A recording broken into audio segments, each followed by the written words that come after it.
I got my mistress pregnant. We need to break up. That's how my husband Camille apologized to me in such a flippant manner. I was dumbfounded, and my affection for him ran out. It was exactly 6 months ago. Is the mistress someone I know? Yeah, it's Kyra. Remember meeting her again at Alice's wedding reception. Since then, my husband seemed completely unashamed. Alice's wedding was the year before last, so you've been cheating for over a year? Alice was a college classmate of mine, and the mistress Kyra was a junior who 2 years behind me. She was in the same research group as Alice, and we played tennis together in college, so I remember her well. She was nicknamed Little Devil behind her back, and was quite famous in a way. Huh, oh, is that so? Time flies when you get older. My husband just laughed it off. What on earth is he thinking? I can't understand him at all. I'm Viola, 30 years old. I met my husband in the college tennis club. Despite him being 5 years older at 35, the reason he knew me was that he was an alumnus who often showed up. He loved happy hours, had lots of friends, and was friendly with everyone. He took great care of the freshmen and was a kind person. I only realized that it was limited to girls after we started dating. I was made to cry many times due to his cheating habits back then, but I loved him and married him right after graduation. But once I started working, I got to know the real him, or rather, his useless side. The reason he frequently appeared in the tennis club's clubhouse, acting all high and mighty with the juniors, was that he was completely ignored by his peers. The truth was that he was so incompetent at his job that he wasn't given any serious responsibilities, so he had a lot of free time. Even now, there is no prospect of a raise or promotion. He's just a pretentious good-for-nothing who can't do his job or household chores. He is utterly useless. I tried various things to change my husband after we got married, but his refusal to change made me give up. The reason I hadn't divorced him was not just that work was busy and it was a hassle, but also because his parents were good people, a reason that had nothing to do with my husband himself. So, look, we need to split up quickly because of the baby coming. You can have this apartment and I'll leave. That's the end of it, okay? I was taken aback with his careless words, and my husband with a sly grin. What? No way. Let's part ways cleanly. This is not a good opportunity. As I neared my 40s, I started wanting a child. I had graduated college and started working as a full-time employee. I was earning more than my husband, and my company had great parental and maternity leave benefits. I was ready for a baby, but it wasn't happening, and it was heartbreaking. There was no love left for my husband, who had an affair and got the other woman pregnant. I wanted to completely and cleanly end the relationship. What made me even angrier was that he didn't apologize at all. He just spoke his needs and demands without any remorse. It was clearly time to end this unpleasant relationship that had lasted for years. We'll involve a lawyer, ask for compensation, and divide the property. Of course, we'll request something from Kyra too. What? I don't have that kind of savings, and Kyra's pregnant. I don't want to stress her out. Well then, why don't you take on the debt and pay for it yourself? It's your affair that caused this separation, so take responsibility properly. When I glared at my husband, he raised his hands in surrender. I guess I have no choice. Maybe my dad will take on the debt for me. With that, I moved forward with the divorce and hired a lawyer. I received multiple calls from my in-laws, pleading and begging me not to leave. My father-in-law even cried, saying, "If Viola leaves him, he's finished." And my mother-in-law begged, "Please reconsider, Viola.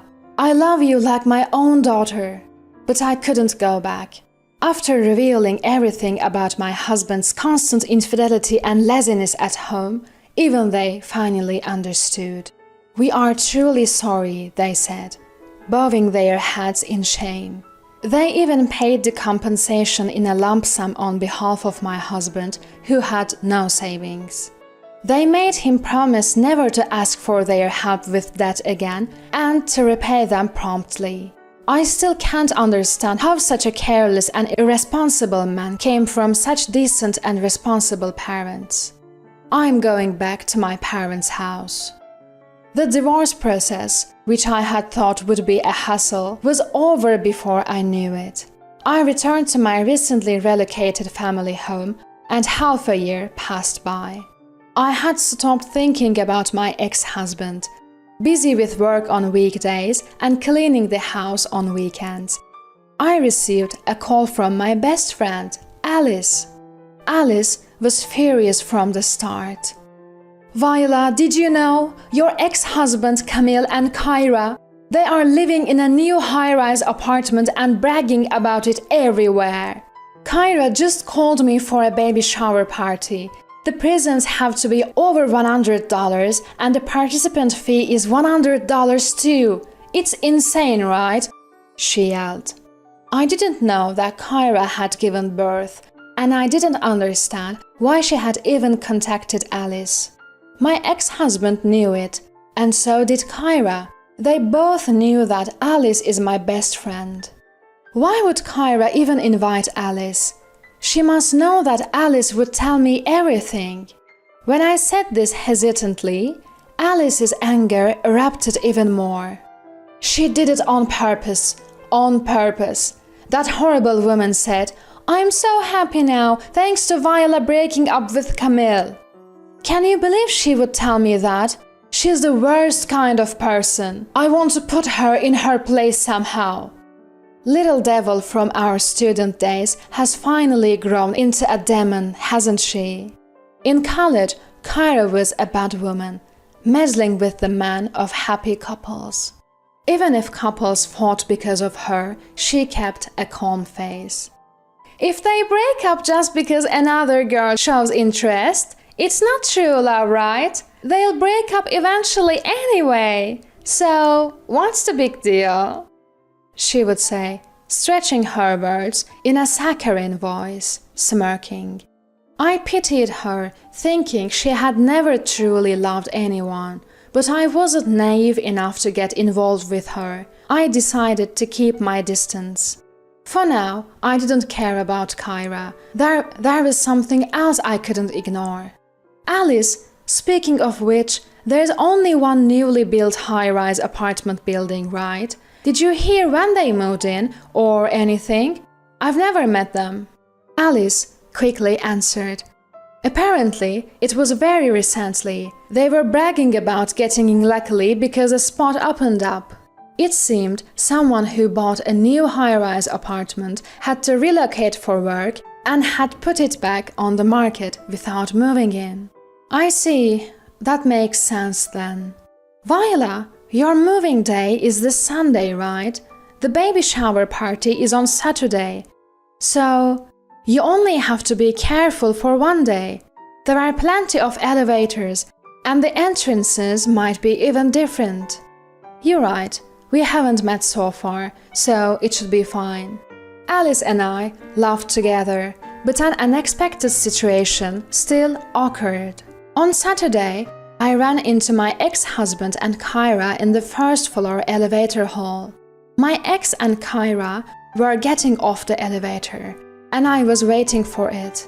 Our eyes met perfectly, and there was no escape. "Hey, Viola, what are you doing here?" My ex-husband was the first to speak. Then Kyra chimed in. "Viola, are you here to celebrate with us? You wanted to see our adorable baby, didn't you?"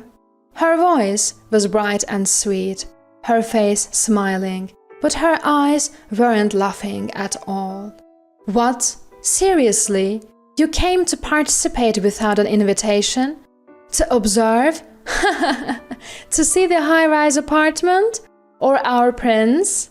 Hearing the baby referred to as baby and prince was irritating. That's not it. I was just waiting for the elevator, I said, consciously, switching to a polite tone midway. Camille was my ex, but now a stranger, and I didn't want to cause a scene here. Huh? So you're planning to come to my house after all?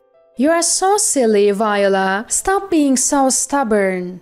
You're probably just jealous that we live in a super luxurious high-rise apartment and that our adorable prince was born. You still love me and feel lonely, don't you? Just admit it, you wanted to see me again. Viola, that's not acceptable. No matter how much you love Camille, I'm the one he's married to now. It's a crime to barge into our home uninvited. Jealous, are you? Kyra, you're really cute. So sorry, Viola, but Kyra and our prince are my priority now. So you're not welcome here. I hadn't seen my ex-husband in 6 months, and his thoughts were as outlandish as ever. Kyra also seemed completely incomprehensible. My cheating ex-husband and his new lover were a perfect match in a way. I regretted wasting my precious 20s on my ex-husband. I'm utterly ashamed of having dated and married Camille. I wish to bury those memories in darkness. I should have left him sooner. I had not made excuses and just broken up with him. I wouldn't have had to listen to this nonsense from my ex-husband and his lover. I was shocked, but my words seemed to have struck a nerve with my ex-husband. What's that? You're really lacking the charm. Learn from Kyra. Even her jealousy is cute. She's just giving birth, but still takes the effort to look stylish for me. Don't you think she's admirable? Aren't you embarrassed to be wearing such cheap clothes and no makeup? Not embarrassed at all. I was just going to the grocery store. I was wearing a simple white t-shirt and jeans. They weren't ragged, but they were clean. That's exactly the problem. That's why I grew tired of you. Enough already. We have nothing to do with each other. Just go home. Annoyed by my indifferent tone, my ex-husband waved his hand as if shooing a dog or cat. No, this is my house, actually. That's why I was waiting for the elevator. What? Seriously? You're lying, right? Viola, that joke isn't funny at all. Seeing their unbelieving expressions, I had no choice but to explain. I've been living with my parents in this high-rise apartment for 6 months now. My father was approached by the salespeople when there was talk of selling the land he owns here. They told him that living in a high-rise would be more convenient than a single-family home, especially as he's getting older. But it's not like the entire grounds of the high-rise was our land, it was just a part of it. Still, enough money came in from selling in.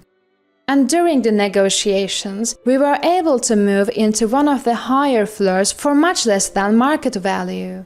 What? You are landowners with that much money? If I'd known, I wouldn't have broken up with you. Give me back the compensation money. There was no need for a property settlement, was there? That's a separate matter. The compensation was a result of your affair, and the property settlement was a settlement between us as a married couple. I sighed. Glancing at Kyra, who was mumbling to herself without saying anything, I caught, I can't believe Viola is living in a high-rise. I thought I had totally won. Kyra glared at me and said, But Viola, you don't have a baby or a loving darling, do you? I haven't lost yet. Look, I was never competing with you, Kyra. I'm actually thankful to you for giving me the opportunity to break up with Camille. Oh, and I'm moving out of my house tomorrow, so I don't think we'll see each other again. What? Why? You just moved into a high-rise. Both were surprised, but I shrugged. Maybe it's a matter of different values. It just wasn't a good fit for my family. I found living in a high-rise wasn't suitable for hanging laundry outside. There are no balconies on the higher floors for safety, and only some windows can be opened. It wasn't suitable for my mother and me, who want to dry our laundry and bedding in the natural sunlight and wind without using a dryer. Plus, the sunlight was intense, and it was too hot even with the air conditioning on. It shakes quite a bit even with a magnitude 3 earthquake. Apparently, the building is designed to sway to prevent collapse, and the higher floors shake more. It was terrifying. Most stressful of all was the daily elevator ride. It gets pretty crowded during the morning commute, and it takes time since it stops on each floor. The advertised 3 minutes walk from the station ends in the elevator. We were too bothered by the drawbacks unique to high-rise living, so we decided to live in a regular house with a garden after all. Luckily, our apartment sold quickly at almost the same price we bought it for. As I briefly explained, both my ex-husband and Kyra grinned. Oh, so we'll never see each other again. So, a high-rise wasn't suitable for commoners like you. It's more suited for an elite celebrity family like mine. I couldn't understand how he came to that conclusion, but one thing became clear. What I grew to hate and gave up on was that part of you. Pretentious, but with no real ability to back it up. Unwilling to change or make an effort. I became utterly fed up with you. But it's okay now, you're unfixable. So, goodbye. I repeated my ex-husband's words, giving them right back to him. Stepping into the just arrived elevator, I glanced at Kyra, who's glaring at my astonished ex-husband and me. Right before the doors close, I add one final remark. By the way, are you sure the child is really yours? What do you mean? My ex-husband looks at me, utterly confused. I mean, exactly what I said.